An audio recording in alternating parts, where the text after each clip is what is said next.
Assalamualaikum warahmatullahi wabarakatuh. Baik teman-teman semua, kali ini saya akan mencoba untuk mereview sebuah buku guna memenuhi tugas mata kuliah Sosiologi dan Antropologi Hukum.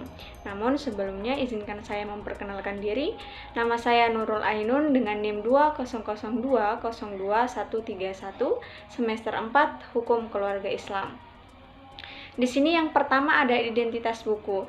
Identitas buku yang pertama yaitu judul buku, konsep dasar sosiologi hukum, nama pengarangnya Hamzarip Santaria, tempat terbit di Setara Press, nama penerbit PST Cita Intran Selaras Citilia. Tahun terbit 2019, jumlah halaman 174 halaman. Sosiologikal jurisprudensi merupakan cabang ilmu hukum yang mengkaji tentang karakteristik khas dari tertib hukum. Sebagian penulis juga mengkategorikannya sebagai cabang filsafat hukum, sedangkan Sociology of Law adalah studi sosiologi tentang hukum atau suatu cabang ilmu sosiologi yang mempelajari hukum sebagai alat pengendalian sosial. Akan tetapi, secara umum, kedua cabang ini memiliki kesamaan esensial, yaitu mengkaji hukum dalam bidang sains atau dalam realitas. Buku ini merupakan tulisan seorang sarjana hukum yang memiliki latar belakang dan pola pikir khas orang yuridis yang telah memiliki pengetahuan tentang bermacam-macam teori ilmu hukum. Penulis memiliki cara pandang seorang ahli hukum yang tidak sama dengan cara pandang ahli sosiologi. Oleh karenanya, penulis memberikan makna sosiologi hukum sebagai sosiologikal jurisprudensi. Secara umum, melalui buku ini, penulis ingin turut memberikan sumbangsihnya dalam memperkaya khazanah ilmu pengetahuan yang merupakan kewajiban setiap anggota masyarakat ilmiah dengan menghadirkan suatu kajian yang diharapkan bisa memberikan warna terhadap perkembangan kajian sosiologi hukum yang pernah ada. Namun, pada pembahasan kali ini, kita akan lebih terfokus pada bab 5 tentang hukum dan perubahan sosial. Perubahan dalam masyarakat atau dalam penyebutan ilmiahnya, perubahan sosial adalah sebuah keniscayaan. Artinya, tidak ada satupun masyarakat di dunia akan tetap stabil dalam kondisinya, baik itu masyarakat tradisional yang sangat sederhana, terlebih masyarakat modern yang sudah mapan dalam berbagai hal. Oleh karena itu, setiap anggota masyarakat, termasuk saya dan Anda semua, harus semangat terhadap perubahan sosial.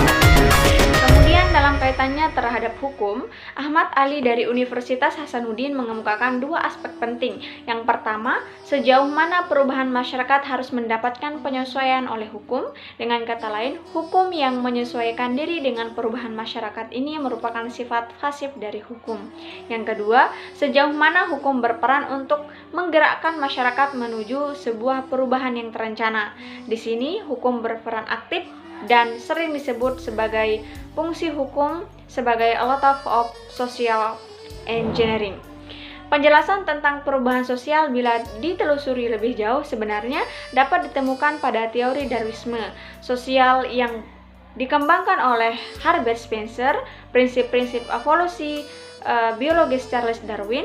Bagi Spencer, prinsip-prinsip evolusi yang berlaku bagi perkembangan biologis juga berlaku untuk perkembangan masyarakat.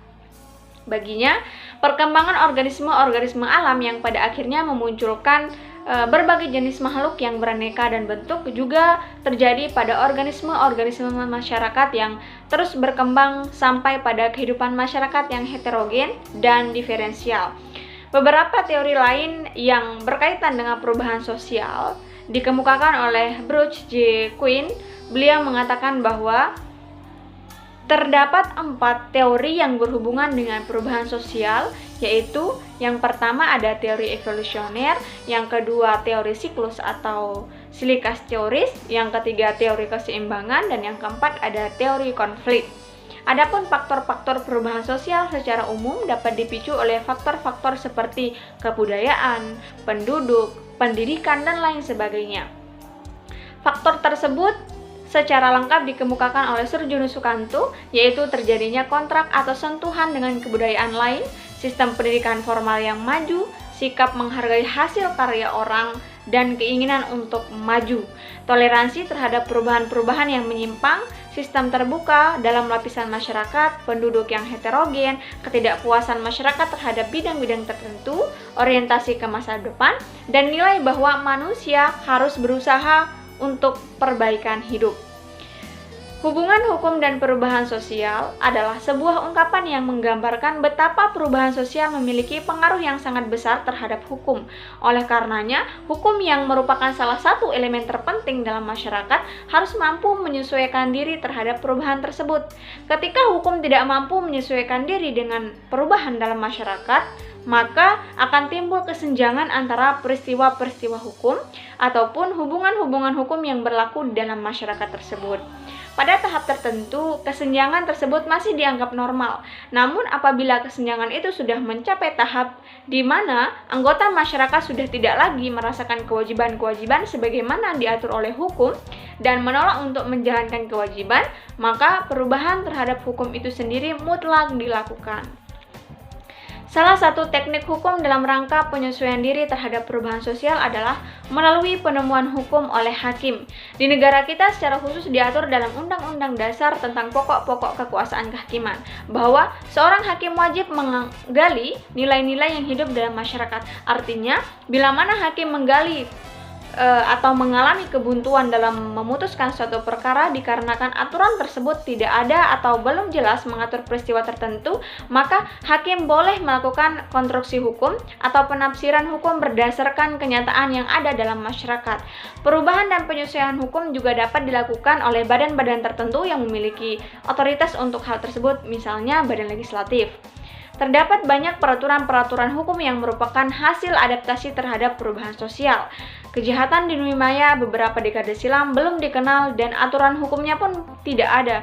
Kemudian belakang muncul banyak peristiwa-peristiwa hukum yang dilakukan dengan memanfaatkan jaringan internet.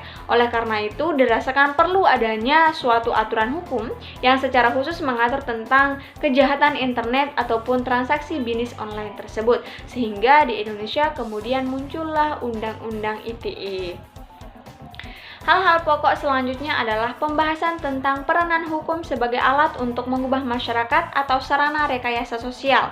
Apabila kita telusuri lebih jauh ke belakang, ide hukum sebagai alat pengubah masyarakat sebenarnya tersirat yang dikemukakan oleh Emil Durkheim. Menurutnya terdapat dua jenis masyarakat, yakni masyarakat yang dengan solidaritas mekanik dan masyarakat dengan solidaritas organik.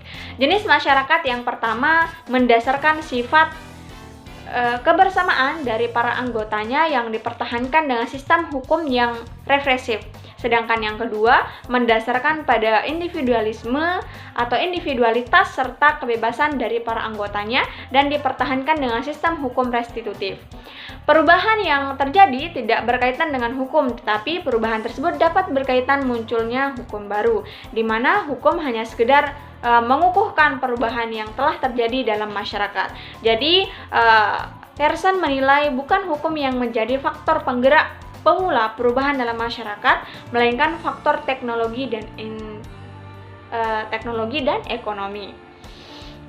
Komentar dan penilaian terhadap buku. Banyak teori-teori baru yang saya dapatkan setelah membaca buku ini, terutama mengenai hukum dan perubahan sosial. Ternyata kehidupan sosial masyarakat pada umumnya tidak akan selamanya berada pada zona nyaman.